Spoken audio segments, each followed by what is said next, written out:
Yoga and mindfulness. That is the topic I want to speak on.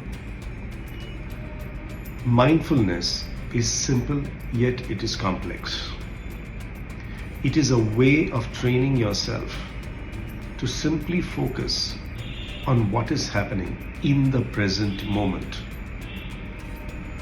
Yet, it can be one of the most transformational tools for personal and spiritual development.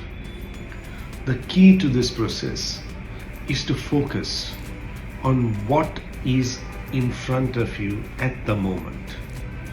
It is to focus on the work which is in front of you. It is the focus on the tasks you have been assigned to do at the moment. How do you train your mind to reach a situation of complete concentration and focus on what you're doing at the moment?